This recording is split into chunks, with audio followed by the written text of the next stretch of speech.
पांडवों का साथ दे रहे हो, आप कौरवों का साथ क्यों नहीं दे रहे?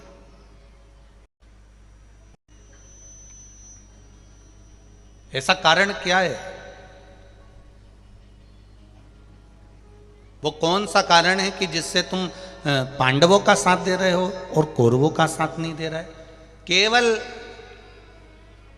एक शिव भक्त, केवल एक शिव भक्त, और वो शिव भक्त भी ऐसा बिल्कुल भोला, एकदम सहज, एकदम सरल, जिसका नाम था मत्स्य राज विराट।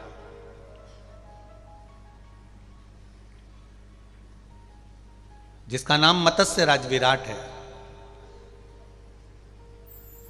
धृतराष्ट्र सिंहासन पर बैठे हुए थे और उनका पूरा कार्यभार उनका बेटा दुर्योधन देख रहा था। कोई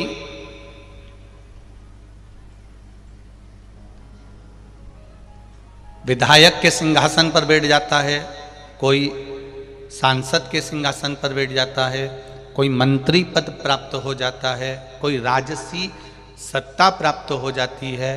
तो विधायक दौड़ दौड़ कर या सांसद दौड़ दौड़ कर या मंत्री दौड़ कर नहीं जाते हैं, तो उनके पुत्र, उनके बेटों को भेज दिया जाता है, जाओ जरा वहां पर देख कर आओ, कारण क्या है, क्या हो गया, जरा पता कर कर आओ।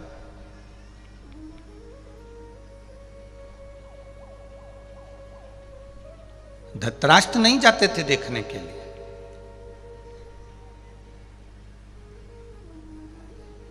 देखने के लिए दुर्योधन जाता था कि आखिर हो क्या रहा है, तकलीफ क्या आ रही है, कष्ट क्या है, दिक्कत क्या है, वो देखने जाता था। और चले, दुर्योधन ने कहा कि जरा मालूम कर कर आओ, दुर्योधन कर रहे हैं, जरा पता कर कर आओ कि ये सारा राजसी ठाठ हमारा, जहां जहां तक राज्य है हमारा, जहां जहां तक आनंद है वहां तक सब ठीक तो है, जरा पता करो, जरा जाओ जरा मालूम कर कर आओ। अब दुर्योधन ने अपने गुप्तचरों को भेजा, सेवकों को भेजा, और गुप्तचरों ने, सेवकों ने सब देख कर आए, और आखिरी में जब पहुंचे, सब दूर देखने के बाद में दुर्योधन ने जब फाइल खोली और उस फाइल को खोलकर देखा, उस कागजों को देखा, भोजपत्र को देखा, तो उसमें केवल एक राजा विराट ऐसा था, मत्स्य राज राजा विराट केवल एक ऐसा था जिसने कर नहीं दिया था, जिसने कर्ज नहीं दिया था, जो कर होता है, टैक्स होता है, वो नहीं दिया। बहुत अच्छे से सुनना इस कथा को, ये आपकी जिंदगी बनाने वाली कथा है। कि एक शंकर के मंदिर में जाने वाले का साथ कौन देता है? तुम्हारे पड़ोसी के पास में धन होगा, तुम्हारे पड़ोसी के पास में वैभव होगा, तुम्हारे पड़ोसी के पास में गाड़ी होगी, तुम्हारे पड़ोसी के पास में बंगला होगा, तुम्हारे पड़ोसी के बहुत सारे रिश्तेदार होंगे, तुम्हारे पड़ोसी की बहुत सारी जगह पहचान होगी, बहुत वीआईपीओं में उसकी पहचान होगी। पर तुम दुख मत मनाना, अगर तुम एक लोटा जल चढ़ाते हो तो तुम्हारी पहचान देवाधिदेव महादेव से है। दुनिया की पहचान कुर्सी वालों से होगी,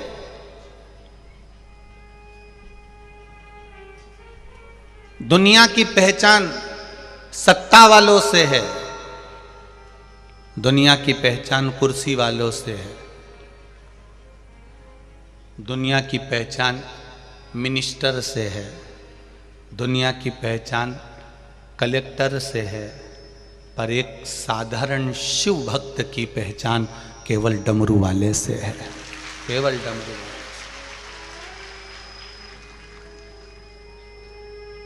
और वो डमरू वाला कोई साधारण नहीं है, वो डमरू वाला कोई साधारण नहीं, उसकी भक्ति, उसका भजन, तुम्हारा चढ़ाया गया एक लोटा जल, कीर्तन, मंत्र जाप, स्मरण सुख प्रदान करने वाला, आनंद देने वाला,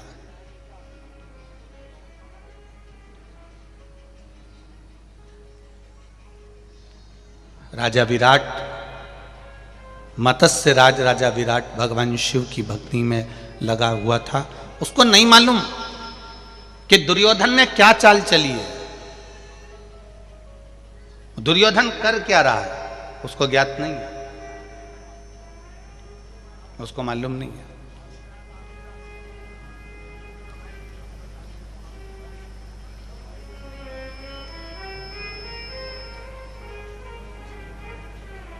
और जब उसे ज्ञात नहीं, शिव मंदिर के अंदर बैठकर भगवान शंकर को बेलपत्र समर्पित कर रहा है, भगवान शिव का मंत्र जाप कर रहा है, श्री शिवाय नमस्तुभ्यम।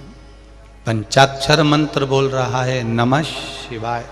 षडाक्षर मंत्र बोल रहा है, ओम नमः शिवाय। जप रहा,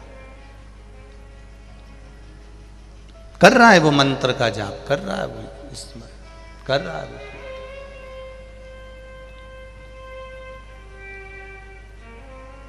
अब दुर्योधन ने कहा, राजा मत्स्य राज के यहां पहुंचकर जरा पता करो कि इसने कर क्यों नहीं दिया। राजा विराट मंदिर के अंदर बैठा हुआ था, भगवान शंकर की भक्ति कर रहा था। तुमने टैक्स नहीं दिया, तुमने कर नहीं दिया।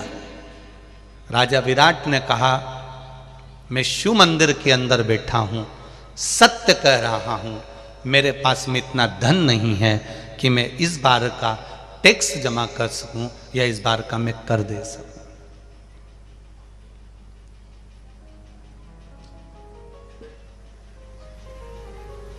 मैं इस बार का कर दे सकूं या इस बार का मैं टैक्स दे सकूं इस साल का, ये मेरे पास में धन नहीं है। शिव मंदिर में पूजन करते करते राजा विराट ने ये शब्द कह दिया। जरा ध्यान लगाइएगा इस कथा की ओर कि आप मंदिर के अंदर बैठे हो और शिव महापुराण की कथा कहती है, अगर एक बार तुमने जिंदगी में अच्छा पुण्य करा हो तो मंदिर के अंदर शिव मंदिर में बैठकर कभी झूठ मत बोलना। अगर तुमने सत्य बोल दिया तो तुमको निभाने वाला भी देवाधिदेव महादेव होगा, ये निश्चित। फिर तुमको निभाने वाला कोई दूसरा नहीं होगा, तुमको निभाने वाला मेरा देवाधिदेव महादेव होगा। एक बार सत्य बोलना सीख जाओ बस। केवल शंकर के मंदिर में जाऊंगी, शिव मंदिर में जाऊंगी तो मैं सत्य बोलूंगी, सत्य के सिवाय कुछ नहीं बोलूंगी, ये मेरा आनंद रहेगा। भले शंकर जी के मंदिर से लोटा लेके जब तुम बाहर आ गई, घर पर पानी दे दिया, चरणामृत दे दिया, भगवान के चरणों का जल दे दिया सबको, उसके बाद तुमने झूठ बोला चल जाएगा। उसके बाद हम कहेंगे भी नहीं कि तुम झूठ मत बोलो, तुम्हारी मर्जी पड़े बोलो। पर जितनी देर शिव मंदिर के अंदर रहो, जितनी देर तुम शिव महापुराण के अंदर रहो, जितनी देर तुम भगवान शंकर की भक्ति में रहो, जितनी देर तुम भगवान शंकर के स्मरण में रहो, जितनी देर तुम शिव तत्व में रहो, जितनी देर तुम शंकर के गुणगान में रहो। पीछे के साउंड बढ़ाइए, पीछे के चारों तरफ के। जितनी देर शिव भक्ति में लगे रहो, जितनी देर भगवान शंकर के भजन में लगे रहो, जितनी देर शिव तत्व में लगे रहो, उतनी देर आप सत्य का मार्ग पकड़ कर रखो, उतनी देर आपका सत्य आपके पास में होना चाहिए। और जब सत्य का मार्ग पकड़ कर रखोगे शिव मंदिर के अंदर, शिव महापुराण के अंदर, भगवान शंकर की कथा के अंदर, तो फिर वो निभाने वाला भी तुम्हारा देव अधिदेव महादेव होगा, वो निभा लेगा। अब राजा विराट शिव जी के मंदिर में बैठे हैं और दुर्योधन के गुप्तचर दुर्योधन के सेवक आकर कह रहे हैं, तुमने कर जमा नहीं करा, तुमने टैक्स जमा नहीं करा,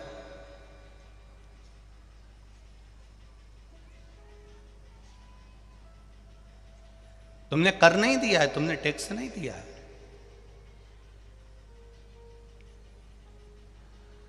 विराट कह रहे हैं, मेरे पास में धन नहीं है, मैं शिव मंदिर में बैठा हूं, भगवान शंकर की आराधना कर रहा हूं, भगवान शंकर की पूजन कर रहा हूं, मैं भगवान शिव की भक्ति कर रहा हूं और सत्य कह रहा हूं कि मेरे पास में टैक्स जमा करने के लिए, कर देने के लिए मेरे पास में धन नहीं है, मेरे पास धन नहीं है। अब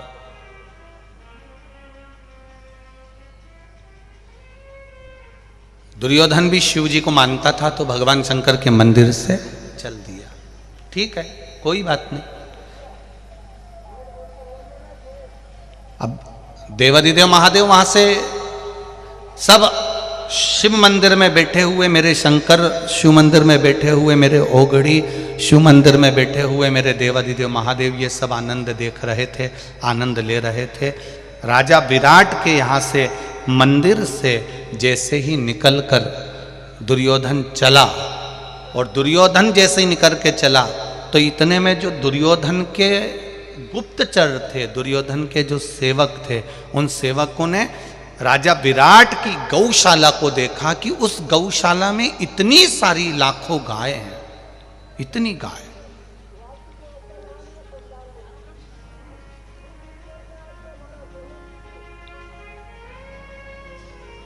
इतनी सारी गाय इस पूरे गौशाला में हैं, और इतनी सारी गाय जब गौशाला में हैं तो गुप्तचर ने कहा इतनी सारी गाय गौशाला में है, तो राजा विराट की गौशाला में जब गायों को देखा, राजा विराट की गौशाला में जब गायों को देखा, देखने के बाद दूतों ने दुर्योधन से कहा एक काम करते हैं, अगर ये कर नहीं दे सकता, अगर ये कर्जा नहीं दे सकता, कर प्रदान नहीं कर सकता, तो एक काम करते हैं, इसकी गायों को लेकर चल सकते हैं, इसकी गाय लेकर चलते हैं। दुर्योधन ने कहा इतनी लाखों गाय को लेकर जाएंगे, ये अच्छी बात नहीं है, इतनी लाखों गाय को अगर अपन लेकर जाएं ये अच्छा नहीं है, श्रेष्ठ नहीं है, तो फिर करना क्या पड़ेगा। तब दुर्योधन के गुप्तचर ने, दुर्योधन के जो साथी थे, उन्होंने कहा एक काम करो, गाय के सोने के सींग लगे हैं, गाय की पीठ सोने की बनी हुई है, गाय के पाँव में सोने के नूपुर लगे हुए हैं, गाय के गले में सोने की घंटी लगी हुई है, गाय की पूंछ पर सोने का आनंद लगा हुआ है, एक काम करो पूरा सोना उतार लो। अब देखिएगा जरा, बहुत समझ की कथा है ये, बहुत ध्यान देने वाली कथा है। गाय के सोने के सींग निकालो, गाय की सोने की पीठ निकालो, गाय के सोने के खुर निकालो, गाय के सोने की घंटी निकालो, सोने का जितना सामान गाय के शरीर पर था वो सब निकाल लो। तब दुर्योधन से ये बात कही कि दुर्योधन क्या ऐसा कर सकते हैं, तो दुर्योधन ने कहा नहीं नहीं नहीं नहीं, देखो गौ माता के शरीर पे से इतना सारा सामान निकालेंगे ये अच्छी बात नहीं है। दुर्योधन ने मना करा पर नहीं माने गुप्तचर, और तब दुर्योधन ने कहा एक काम करो, अगर कुछ मत निकालो, लाखों गाय अगर इसकी गौशाला में है तो लाखों गाय को लेकर वापिस चलो और अपने हस्तिनापुर में इन गायों को ले जाकर रख लो। केवल माता रुक्मणी जी से भगवान कृष्ण कहते हैं कि रुक्मणी सुनो, मैंने पांडवों का साथ नहीं दिया है, मैंने राजा विराट का साथ दिया है, जिसने शिव मंदिर में बैठकर सत्य बोला था, उसके बाद भी दुर्योधन ने उसके साथ हरकत करी, उसने सत्य बोला, उसके बाद में भी उसके साथ में हरकत करी।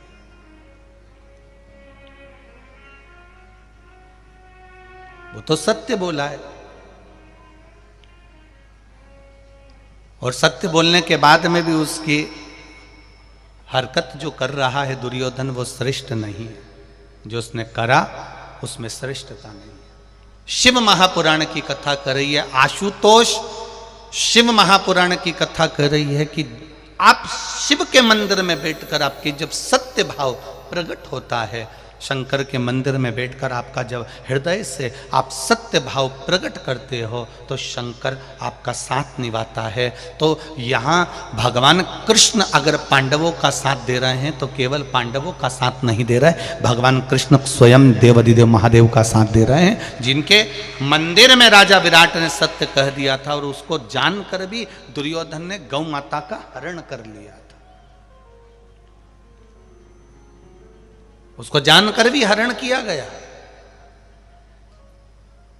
गौ माता का हरण कर लिया गया। आप जाओ शिव के मंदिर, आप जाओ भगवान शंकर की चौखट पर, आप यहां तक शिव महापुराण की कथा कह रही है। शिव महापुराण की कथा यहां तक वर्णन कर रही है, जरा ध्यान से सुनिएगा कि खेती करो, किसान भाई अगर फसल बो रहा है, सोयाबीन बो रहा है, गेहूं बो रहा है, चना बो रहा है, चावल लगा रहा है, धान की खेती कर रहा है, मूंग की खेती कर रहा है, तो यहां तक शिव पुराण की कथा कह रही है कि खेती तुम करो, पर जिस दिन पहली बार खेत में जमीन पर तुम पांव रखो तो पहला जल मेरे शंकर भगवान का चढ़ा हुआ जल तुम्हारे पास में होना चाहिए, जिससे वो फसल भी तुम्हें प्राप्त हो तो शिव की कृपा से प्राप्त हो, देवाधिदेव महादेव की करुणा से प्राप्त हो।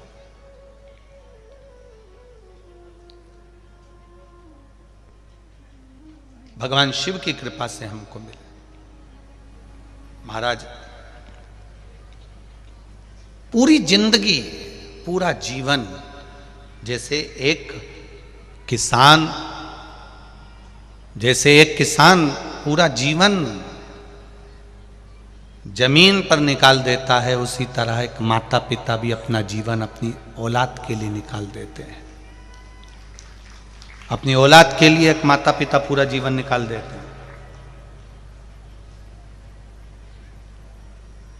माँ बाप की पूरी लाइफ गुजर जाती है बेटे की लाइफ बनाने में।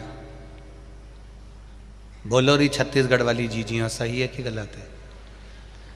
माता पिता की पूरी लाइफ गुजर जाती है बेटे की लाइफ बनाने में, और बेटा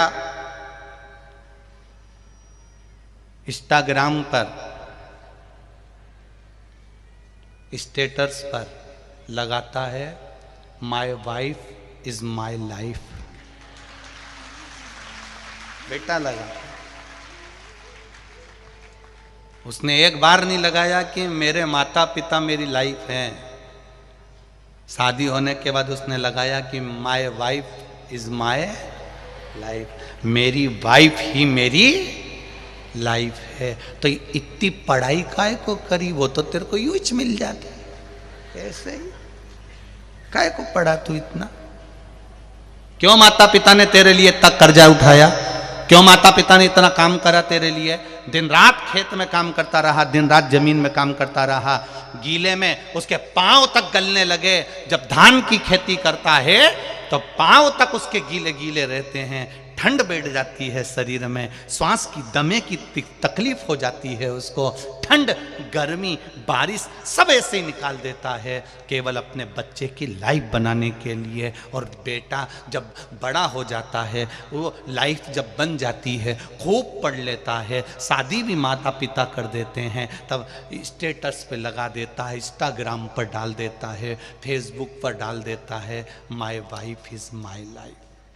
तब उस माता पिता को स्टेटस देखना नहीं आते, माता पिता को उसका मोबाइल चेक करना नहीं आता, पर तुमने भले डाल दिया, तुमने भले डाल दिया कि माय वाइफ माय लाइफ, तुमने भले डाल दिया, पर इतना याद रखना माता पिता तेरा मोबाइल चेक नहीं करेंगे, माता पिता तेरा कमरा चेक नहीं करेंगे, माता पिता तेरा स्टेटस चेक नहीं करेंगे, पर वो जिसके भरोसे पर उसने तेरी लाइफ बनाई है वो तो तेरा सर्वस्व चेक करने वाला बैठा हुआ है। सर्वस्व जिसने तेरी लाइफ बनाने में सहयोग दिया है वो देवाधिदेव महादेव ने, वो तो संभालेगा, वो तो साधेगा। पीछे आवाज नहीं जा रही है भाई, उस साइड पीछे पंडाल में आवाज नहीं है।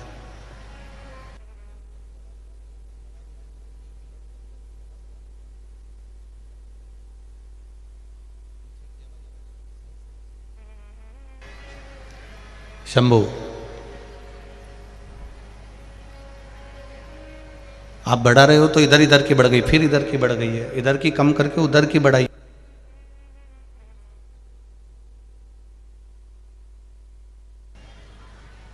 अपनी जिंदगी, अपना जीवन,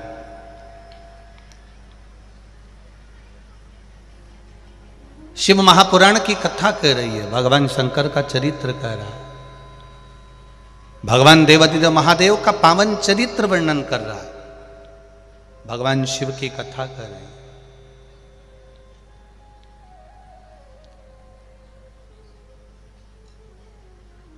घर के माता पिता भी शिव का एक स्वरूप होते हैं।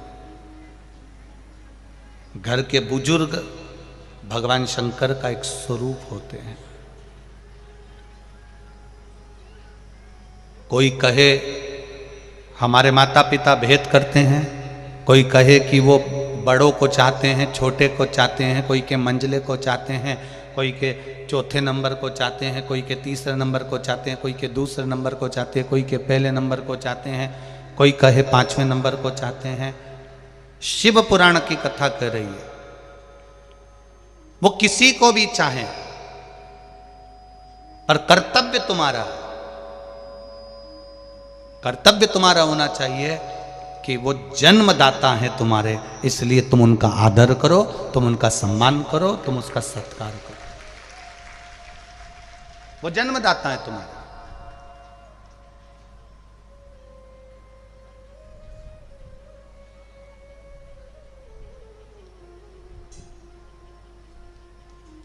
भगवान देवादिदेव महादेव का पावन चरित्र कर रहा है। भगवान शिव की आशुतोष शिव महापुराण की कथा कर रही है कि जीवन का जो सुख है वो भगवान देवादिदेव महादेव के चरणों में तो है, पर जैसे शिव के चरणों में बैठकर सुख मिलता है, ऐसा ही सुख बुजुर्गों के पास में बैठने से भी प्राप्त होता है, उनके चरणों में बैठने से भी प्राप्त होता है।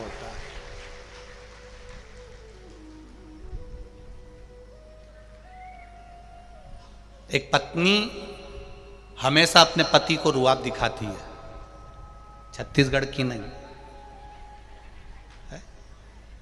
एक पत्नी अपने पति को हमेशा रुआब दिखाती है कि मैं अपना घर छोड़कर आई, मैं अपना परिवार छोड़कर आई, मैं अपना पूरा बहन भाई छोड़कर, पूरे परिवार को छोड़कर मैं तुम्हारे लिए आई हूं।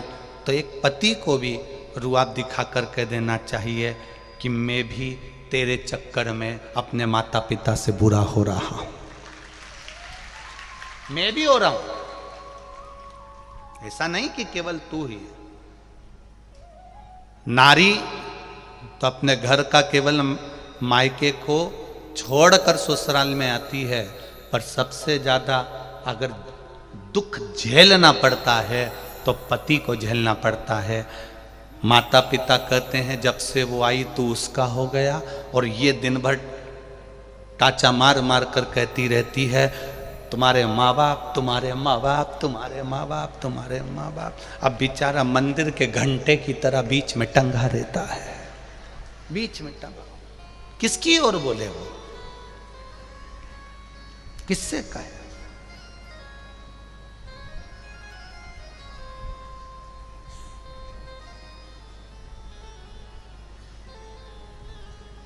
किसको जाकर कहे कि वो ये सब चीजें, वो कह नहीं सकता। फिर भी पत्नी कुछ कहती है तो भी सुनता है, माता पिता कहते हैं तो भी वो सुनता है। उसकी जो लाइफ है, उसका जो जीवन है, उसका जो एक आनंद है, वो सब कुछ त्याग कर पत्नी और माता पिता में शादी के कम से कम 15 साल तक वो माता पिता और पत्नी में सांझा बिठाने में ही निकाल देता है। दुकान से आएगा तो सांझा बिठाएगा, जाएगा तो सांझा बिठाएगा, वो पूरा काम बस यही करता रहता है। इसको भी समझाएगा, उनको भी समझाएंगे, इसको भी समझाएगा, उनको भी समझाएंगे। पर शिव महापुराण की कथा कह रही है सबको समझाने से अच्छा है इस दिल को समझाकर महादेव के चरणों में ले जाकर छोड़ दो, अपने आप सब समझ में आना चाहिए। करो शिव की भक्ति, आशुतोष शिव महापुराण की कथा है। आशुतोष भगवान का मात्र स्मरण करने वाला, आशुतोष भगवान का मंत्र जाप करने वाला, आशुतोष भगवान के नाम का केवल उच्चारण करने वाला सुख पा जाता है, केवल आनंद पा जाता है, केवल उच्चारण।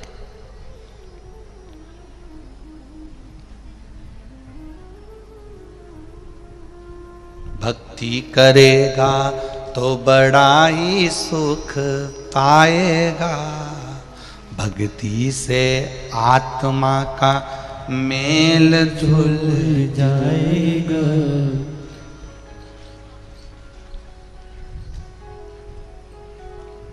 इस संसार में आने के बाद में थोड़ा थोड़ा भगवान का भजन चित्त स्मरण हम सब करते रहे। हम किसको समझाएं? हमें दूसरे को नहीं समझाना है, अपने आप को समझाना। शिव महापुराण की कथा कहती है, एक पति ने अपनी पत्नी से कहा, सुनो शाम को मेरा दोस्त आएगा तो सुनो। पत्नी कहती है ठीक है आने दो। सुनो ये घड़ी छुपा के रख देना, चप्पल छुपा के रख देना, सामने जो गुलदस्ता रखा है इसको छुपा के रख दो।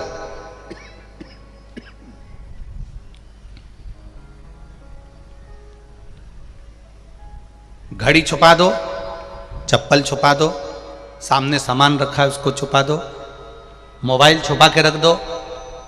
इतने में पत्नी ने बोला, क्या तुम्हारा दोस्त चोर है जो तुम बोल रहे हो कि घड़ी छुपाओ, ये छुपाओ, वो छुपाओ?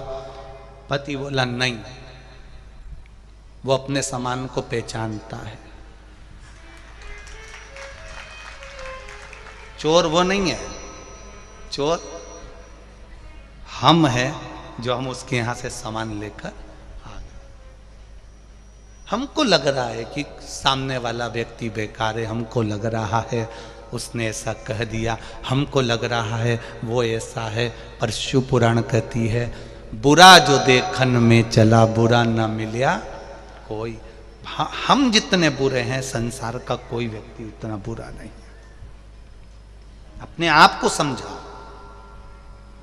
शिव मंदिर में जाना, भगवान शंकर की चौखट पर जाना, भगवान शिव के दरवाजे पर जाना, तो ये कभी मत कहना कि उसने ऐसा कह दिया, उसने वो बोल दिया, उसने ऐसा कह दिया। नहीं नहीं नहीं, शंकर जी के मंदिर में जाकर कहना, भोलेनाथ बस कोई कुछ भी कहे पर तू मेरे साथ में है, मेरा विश्वास कहता है मैं सारे झंझट से, सारी दंगल में से बाहर निकल जाऊंगा क्योंकि तू मेरे साथ में है। हम उसके प्रति पूर्ण समर्पित हो जाए, हम पूर्ण समर्पण हमारा भगवान के प्रति हो जाए, पूर्ण समर्पण।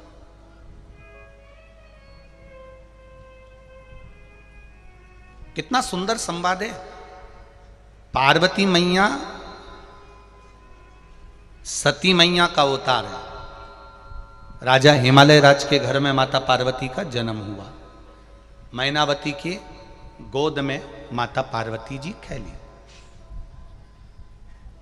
5 वर्ष की आयु माता पार्वती जी की हुई और उन्होंने शिव जी का भजन चालू कर दिया। केवल 5 वर्ष की आयु थी माता पार्वती जी की और वो भगवान शंकर के शिवलिंग का निर्माण कर रही हैं, जलाधारी बना रही हैं, उसकी पूजन कर रही हैं। पार्वती मैया तब बेलपत्र भी नहीं जानती थी कि ये बेलपत्र है।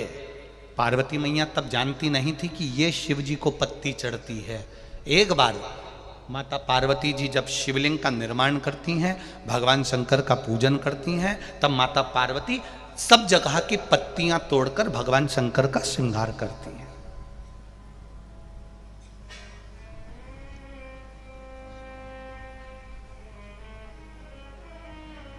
पार्वती मैया शंकर जी का श्रृंगार कर रही और उनकी माता मैनावती आती हैं और मैनावती ने देख लिया कि पार्वती तो पार्थिव शिवलिंग का निर्माण करी है, बालू का शिवलिंग बनाया है, मिट्टी का शिवलिंग बनाया है और शंकर जी का जो श्रृंगार कर रही है वो इधर उधर के पेड़ों की पत्तियों से, वृक्षों की पत्तियों से कर रही है। तो मैनावती उसके पास में गई और पार्वती मैया के पास में जाकर मैनावती बैठ गई। पार्वती मैया के पास में मैनावती जाकर बैठी और मैनावती ने जाकर बैठकर पार्वती जी को बहुत देर तक देखा, उसकी पूजन को देखा, बहुत देर तक देखा और उनकी पूजन को देखा। पूजा देखने के बाद पार्वती मैया ने जब सारी पूजन कर ली, तब मैनावती पार्वती जी को लेकर बाहर गई और बाहर जाकर मैनावती ने अपनी पार्वती को समझाना प्रारंभ करा। पार्वती, तो ये पत्तियां जो चढ़ा रही है, ये पत्तियां शिव जी को नहीं चढ़ती। देख, शंकर भगवान को करोड़ों का धन चढ़ा दो, शिव स्वीकार नहीं करते। शंकर भगवान को करोड़ों की जायदाद चढ़ा दो, शिव स्वीकार नहीं करते। शिव को केवल एक बेलपत्र चढ़ा दो तो करोड़ों के धन से बड़ी धन संपदा एक बेलपत्र में होती है। तो पार्वती जी ने पूछा, मां वो बेलपत्र कैसी होती है? मां वो बेलपत्र है कैसी?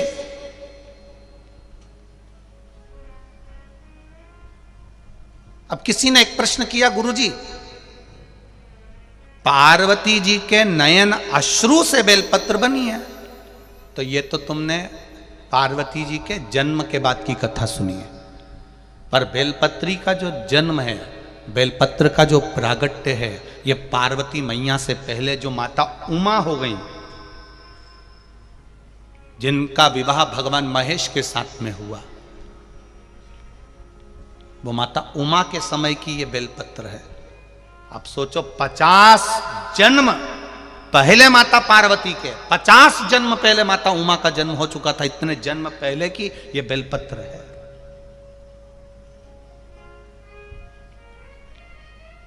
हम कई बार व्यासपीठ से कह देते हैं, लोग उसको हंसी में ले लेते हैं। हम कई बार कहते हैं, अगर आपने पार्वती जी को नहीं देखा, सती माता को नहीं देखा, उमा माता को नहीं देखा, कात्यायनी को नहीं देखा, कुष्मांडा को नहीं देखा, बमलेश्वरी को नहीं देखा, जगदम्बा को नहीं देखा, अन्नपूर्णा को नहीं देखा, आपने स्कंदा आदिक महागौरी जितनी माताएं हुई, इनका अगर दर्शन नहीं कराओ, तो एक बेलपत्री को जब शंकर जी पे चढ़ाओ और शंकर जी पे चढ़ी हुई बेलपत्र जब उठाकर जब उसको अपने मस्तिष्क से लगाओ, समझ लेना कि सारी माताएं उस बेलपत्र के अंदर विराजमान हो जाती हैं, जो शिव के पास में चढ़ी जाती हैं। एक बेलपत्री में 64 योगनियां विराजमान है, एक बेलपत्री में 33 कोटि देवता विराजमान है, एक बेलपत्री में अष्ट भैरव विराजमान है, एक बेलपत्री में अष्ट विनायक विराजमान है, एक बेलपत्री में अष्ट लक्ष्मी विराजमान है, एक बेलपत्री में 33 कोटि देवताओं का आनंद विराजमान है। वो बेलपत्र कोई साधारण नहीं होता। पार्वती, तू शिव जी को एक बेलपत्र चढ़ा। ये माता मैनावती अपनी पार्वती को कह रही है। कहां कह रही हैं? पूजन वाली जगह से बाहर ले जाकर। अब जरा समझ लीजिए, छत्तीसगढ़ के और जितने लोग आस्था चैनल पर कथा सुन रहे हैं, जितने लोग फेसबुक यूट्यूब पर सुन रहे हैं और जितने लोग यहां बैठकर कथा सुन रहे हैं, मैनावती में और हम में अंतर है।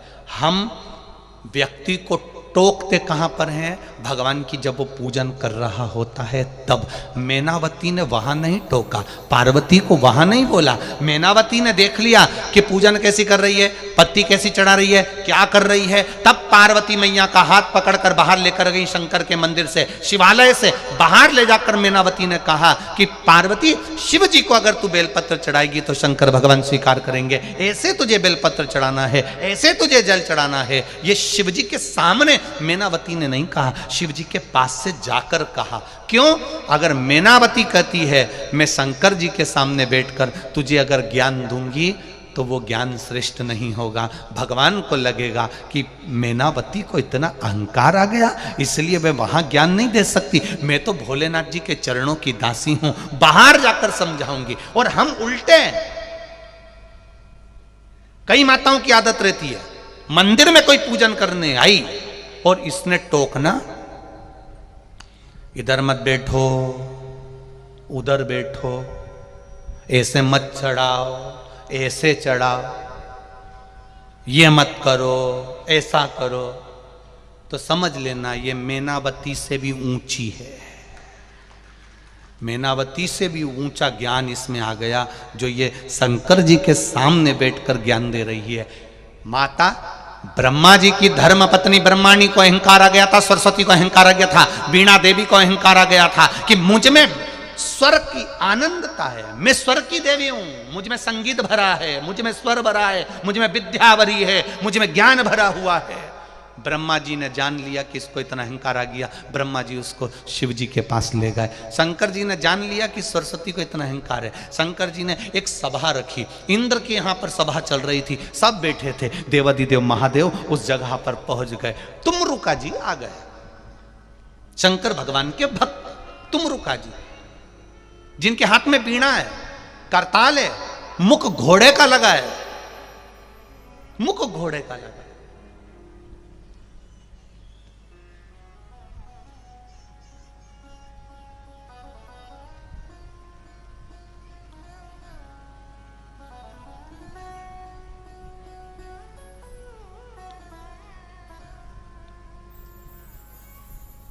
और जब मुख घोड़े का लगा हुआ है, वो तुमरुका जी केवल भजन गाते गाते आ रहे हैं, केवल भजन, केवल नाम जाप करते करते आ रहे हैं।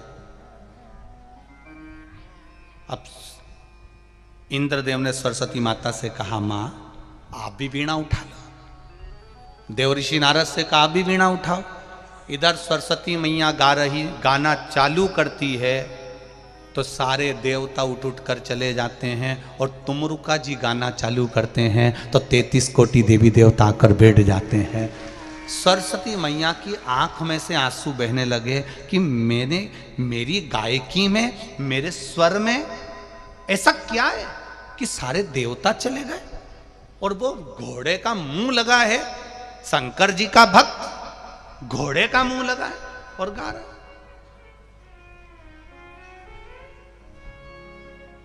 कितना भाव। एक जगह पे मीराबाई गा रही थी, मीराबाई भजन गा रही थी, तो वहां पर तानसेन निकल कर जा रहे थे, स्वर के सम्राट। तानसेन ने सुना मीराबाई गा रही है तो तानसेन को बड़ा दुख हुआ। तानसेन ने कोयला उठाया, उठा के दीवाल पे रख दिया, कृपया राग में गाएं, क्योंकि मीराबाई राग नहीं जानती थी, मीराबाई तो प्रेम से गा रही थी। तानसेन ने दीवाल के ऊपर लिख दिया, कृपया राग में गाएं। मीराबाई भजन गाकर उठी, जो देखा तो दीवाल पर लिखा था कृपया राग में गाएं। तो मीराबाई ने पूछा, ये किसने लिख दिया? तब लोगों ने कहा, तानसेन निकल कर गए थे, स्वर के सम्राट, जिनकी आवाज सुनने के लिए तो अकबर भी आनंद करता है, जिसको सुनने के लिए सब बैठे रहते हैं, बड़ी बड़ी सभाएं होती हैं, वो तानसेन ने लिखा है, मीराबाई तुम्हारे लिए लिखा है, कृपया राग में गाएं। मीराबाई ने कोयला उठाया, जहां लिखा था राग, उसके आगे लिख दिया अनु। क्या लिखा? जम के बोलो जरा, अनु। अब क्या हो गया वो? अनुराग। अब उसका पूरा पढ़ो, कृपया, बोलो बोलो बोलो, अनुराग में गाएं। तानसेन वहां से निकलकर फिर गया तो उसने देखा कि यहां पर मैंने लिखा था कृपया राग में गाएं, तो ये अनु किसने लिख दिया? तो क्या मीराबाई ने लिखा है। तानसेन मीरा के पास गए, मीरा मैंने तुझे राग गाने के लिए बोला और तूने अनु लिख दिया। मीराबाई कहती है, तानसेन तुम गाते हो अकबर को प्रसन्न करने के लिए, राजा को प्रसन्न करने के लिए, मीरा गाती है गिरधर को प्रसन्न करने के लिए। राजा राग देखता है और भगवान, बोलो रे छत्तीसगढ़ वालों, अनुराग देखता है। भगवान कभी राग नहीं देखेगा, भगवान अनुराग देखेगा। भगवान को नहीं चाहिए तुम्हारी राग वाग, रख लो तुम्हारे पास। रात को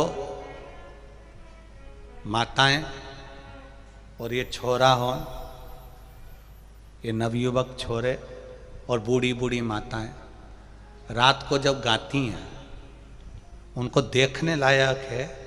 डोकरी उनके मुंडा में दांत नहीं, और भजन ऐसा गाए, ऐसा गाए, और छोरा उन भी ऐसी ऐसी चिल्लाए, हार हार। उधर से छोरे चिल्ला, इधर से डोकरी होन गाए और ढोलक पीट पीट के। इनके हाथ देखो तो ऐसे दुबरे पतरे और ढोलक ऐसी पीट रही कि मां पीटे तो अंदर आवाज जाए, ऐसा भयंकर।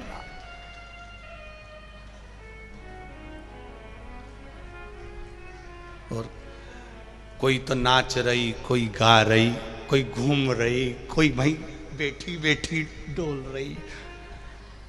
एक वीडियो देखा था हमने, तुम्हारे छत्तीसगढ़ के लोग बहुत वीडियो डालते हैं, तो वो वीडियो देखा था तो उसमें एक वहीं बैठ गई और कोई डोकरी भजन गा रही तो वो वहीं घूम रही फिर कन्नी जैसी वही तो।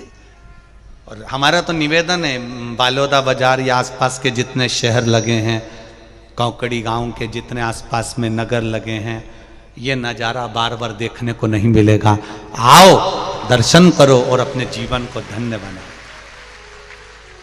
कोई चाय फ्री बांट रहा है, कोई बिस्कुट बांट रहा है, कोई पोहा बांट रहा है, कोई हलवा बांट रहा है, कोई बिस्कुट के पैकेट बांट रहा है, कोई कॉफ़ी पिला रहा है, कोई दूध पिला रहा है, कोई भोजन खिला रहा है, कोई पूड़ी सब्जी बांट रहा है। धन्य है छत्तीसगढ़ की धरा। आप लोगों को साधुवाद देता हूँ, बहुत बहुत बहुत साधुवाद है आप लोगों को। अपने धन का सदुपयोग किया है आपने, अपने धन का।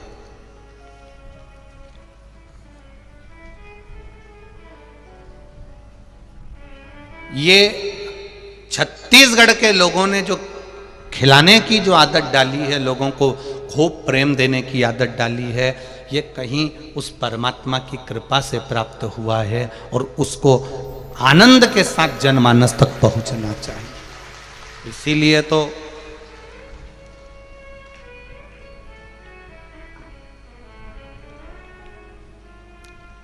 छत्तीसगढ़ का सबसे प्रबल,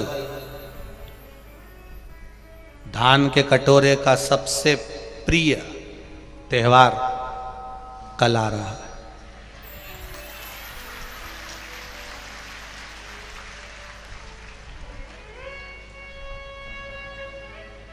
क्या बोलते हैं? छेर छेरा, माई कोठी के धान हरे तेरा।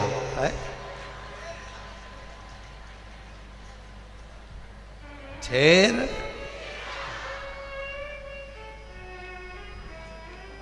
स्वयं अन्नपूर्णा मैया अपने किसान भाइयों के घर पर जाकर भिक्षा मांग लेती है महादेव को देने के लिए। ये वो त्योहार छे चाहे करोड़पति हो चाहे रोडपति हो, वो भी भिक्षा मांगने के लिए जाता है कि एक मुट्ठी धान मिल जाए और वो जीवन का आनंद कर जाए। ये वो छेड़ छेड़ा, ये सुख है। तो कितना सौभाग्य मिला है आप लोगों को कि ये धान का सदुपयोग करने का, सदुपयोग करने का। और इसके बाद में जहां कथा है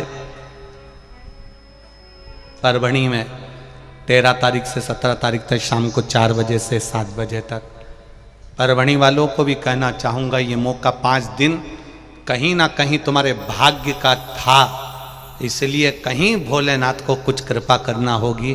परभणी में कोई ना कोई ऐसा शिव भक्त होगा जिसके कारण परभणी को ये 5 दिन की कथा मिली। 13 से 17 तक भंडारे खूब चलाओ, आए हुए भक्तों का खूब आदर करो, खूब प्रेम से खिलाओ। चाहे अग्रवाल समाज हो, महेश्वरी समाज, ब्राह्मण समाज, दर्जी समाज, धोबी समाज, जो समाज है सब लग जाओ। किसी के आदर में कमी ना रहे, क्योंकि शिव महापुराण में कोई साधारण मनुष्य नहीं जाता।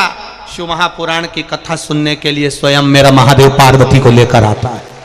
यहां पर सुनने वाला केवल एक मनुष्य नहीं है, कथा सुनने जितने लोग पंडाल में बैठे हैं वो केवल मनुष्य नहीं है, शंकर के हैं, शंकर के प्रिय हैं। क्योंकि तुम्हारे पहचान वाले की शादी में, तुम्हारे जैसे कोई अच्छे रिश्तेदार की शादी है, रिश्तेदार की शादी में वही जाता है जिसकी उससे बहुत घनिष्ठता होती है। पितामह जो मर रहे हैं, भीष्म पितामह के जो प्राण छूट रहे हैं, भीष्म पितामह जो मर रहे हैं, अंतिम सांसें जो भीष्म पितामह की चल रही है, ये क्या अर्जुन के कारण चल रही है? क्या पांडवों के कारण चल रही है?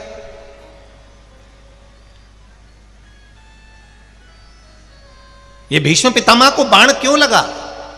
ये पितामह आखिर अंतिम सांसें क्यों गिन रहे हैं? ये पितामह अपने प्राण क्यों छोड़ रहे हैं? तब भगवान सत्यभामा जी ने रुक्मणी जी से प्रश्न करा और रुक्मणी जी ने यह प्रश्न भगवान कृष्ण से करा। बहुत ध्यान लगाकर सुनना। शरीर में एक इंजेक्शन भी अगर कोई लगा रहा है तो समझ लेना यह हमारे पूर्व जन्म का हिसाब पूरा कर रहा है। सोचो, रहती तुम बालोदा बाजार में और डॉक्टर को दिखाने जा रही हो रायपुर में। समझना जरा, थोड़ा सा अच्छे से समझना थोड़ा। रहती तुम कोकड़ी में हो और जा रही हो बालोदा बाजार। रहते तुम बालोदा बाजार में और जा रहे हो भाटापारा। रह रहे भाटापारा में और जा रहे हो बिलासपुर।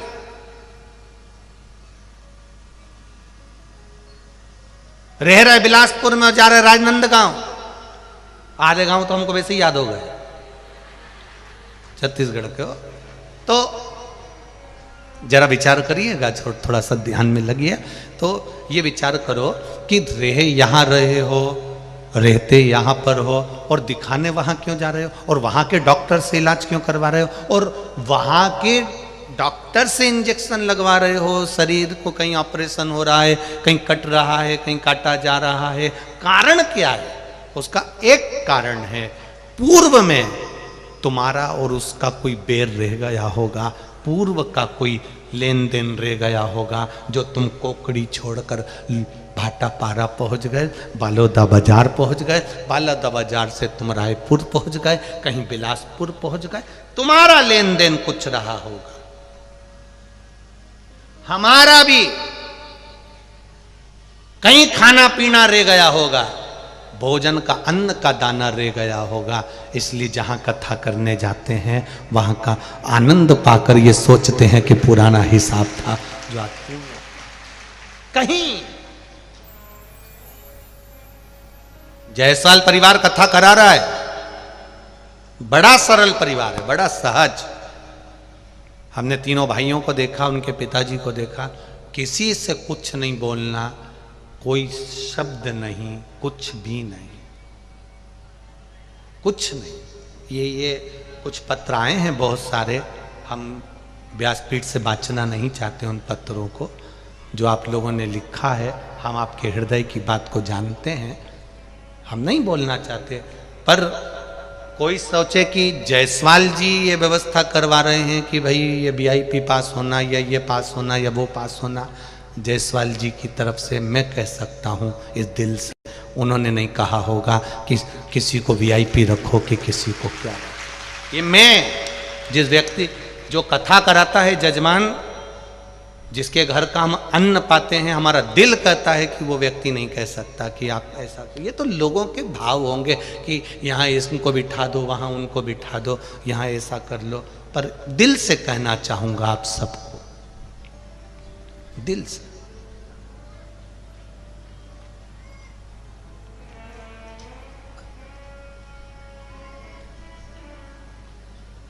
वाणी कार्यकर्ता की हो चाहे किसी की भी हो, थोड़ा प्रेम की वाणी का प्रयोग करिएगा, दिल से, आनंद से। फिर निवेदन कर रहा हूं। और आप लोगों ने कितने भी वीआईपी पास बांटे हों, आज हमने जो पत्र पढ़े हैं उसके अनुसार कल से कोई वीआईपी नहीं रहेगा, सारा पंडाल बिना वीआईपी का रहेगा। केवल ये बैरिकेड और वो बैरिकेड का जो बीच का हिस्सा है, ये चौकोर दिख रहा है आप लोगों को, ये चौकोर जो हिस्सा दिख रहा है, इस टेबल से वो टेबल तक का केवल ये परिवार वालों के लिए छोड़ा जाएगा। बाकी का सब वीआईपी हो, तुम्हारी मर्जी पड़े जहां। और अगर कोई मना करे तो हमको बता देना, तो कल हम भी व्यासपीठ पे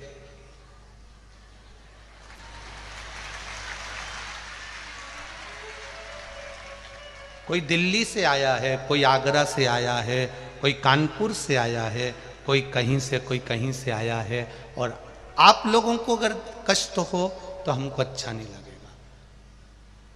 आप लोगों के लिए शिव महापुराण की कथा है और शिव आपके लिए। और मेरा दिल कहता है जितने लोग बालोद बाजार के आ रहे हैं, जितने लोग भाटापारा के आ रहे हैं या आसपास के गांव के आ रहे हैं, ये भी नहीं चाहते कि हम वीआईपी बनकर बैठे। ये मेरा दिल कहता है।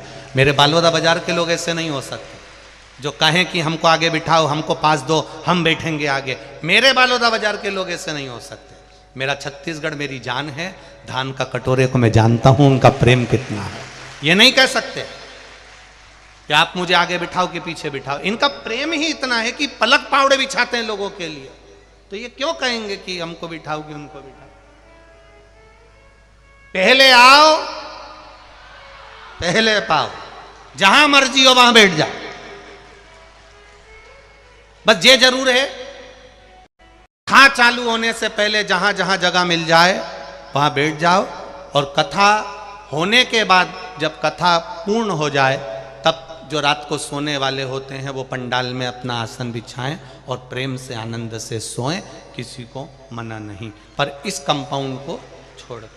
हाँ, कार्यकर्ता, बाउंसर, प्रशासन ये अपना काम पूरा करेंगे, लोगों को बिठाने में, समझाने में, व्यवस्था करने में। पर इनके लिए कार्य खत्म नहीं हुआ है कि कार्यकर्ता सोचे कि अपना काम खत्म हो। ना ना ना, तुम्हें तो 7 दिन नहीं छोड़ू। आपका कार्य बिठाओ, प्रेम, स्नेह, वात्सल्यता दीजिए, प्रेम दीजिए।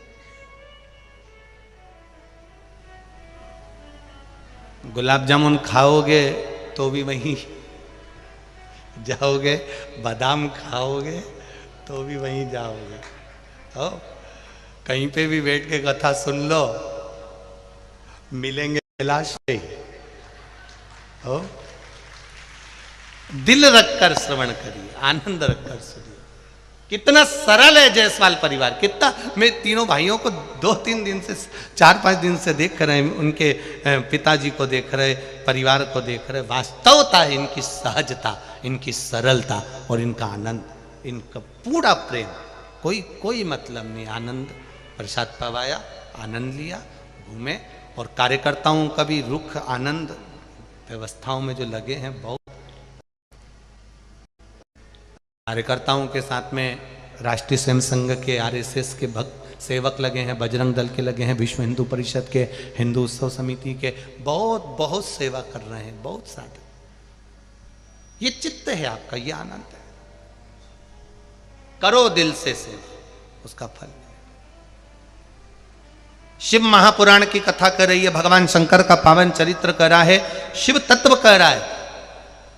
शंकर का अगर कोई भगत का अपमान होता है, शिव भक्त का यदि अपमान होता है, तो देवादिदेव महादेव स्वयं आकर देखते हैं, शंकर भगवान स्वयं समझ लेते हैं। वही हुआ।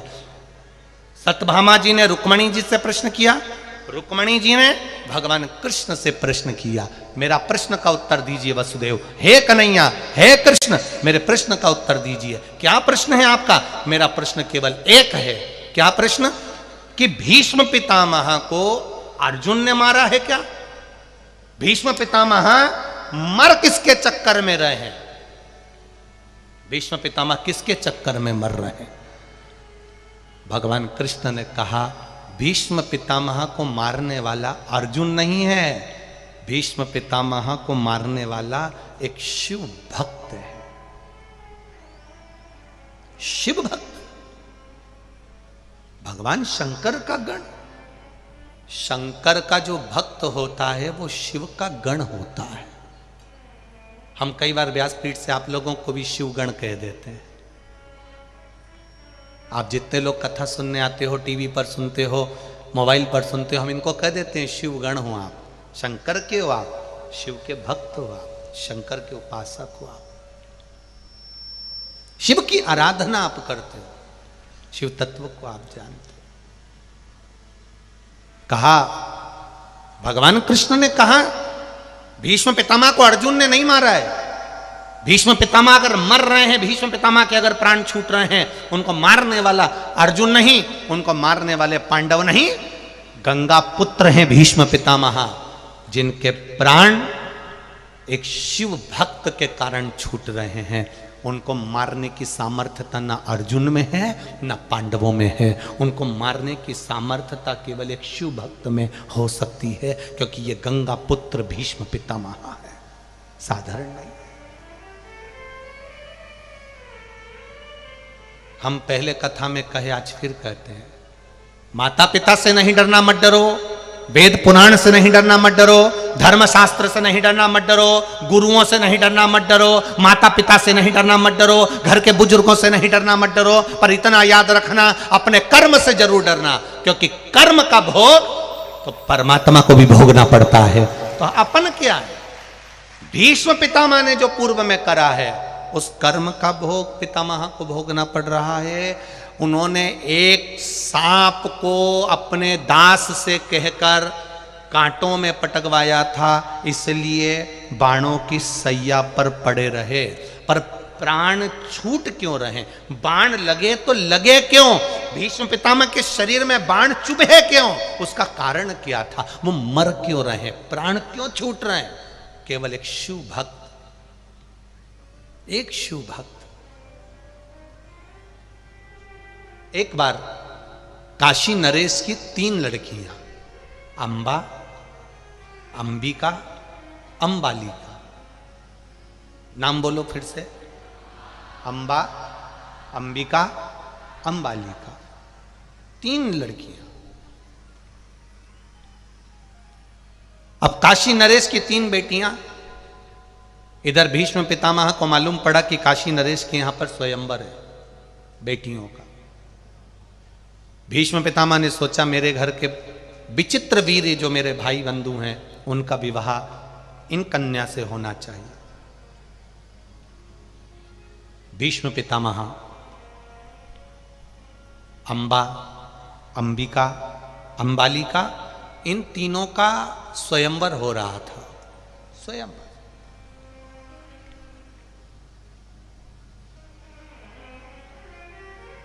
उसमें अंबा जो थी वो शिव की परम भक्त थी, भगवान शंकर की उपासना। क्या करती थी अंबा? अंबा का नियम क्या था?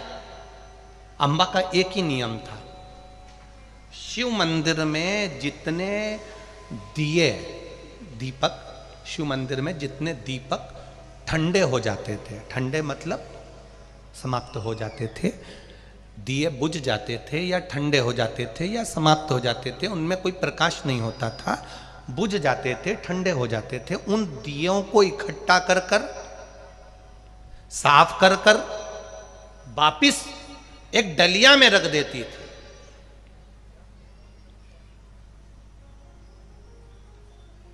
कौन? जम के बोलो जरा। अंबा, अंबा, अंबिका, अंबालिका में पहले नंबर की अंबा का नियम था, दिए जितने शिव मंदिर में लगते थे उन दियों को उठाकर साफ कर कर एक डलिया के अंदर बांस की टोकरी, बांस बोलते हो, बांबू बोलते हो, जो भी बोलते हो, बांस की डलिया में।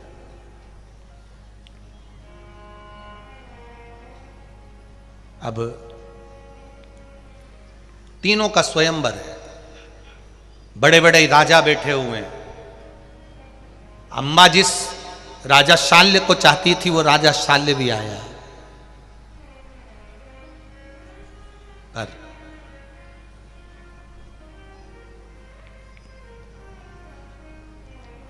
भीष्म पितामह रथ लेकर पहुंच गए। कहा, काशी नरेश से आपकी बेटियों का विवाह विचित्र वीर के साथ करिए, मेरे भाई के साथ करिए। विचित्र वीर के साथ? हाँ। काशी नरेश ने कहा, यहां स्वयंवर है, आप स्वयंवर में जीत जाओगे लड़कियों को, बेटियों को, तो मैं विवाह कर दूंगा। कोई स्वयंवर नहीं। तीनों का हाथ पकड़ा, भीष्म पितामह ने रथ पर चढ़ा लिया, मैं इनको लेकर जा रहा हूं।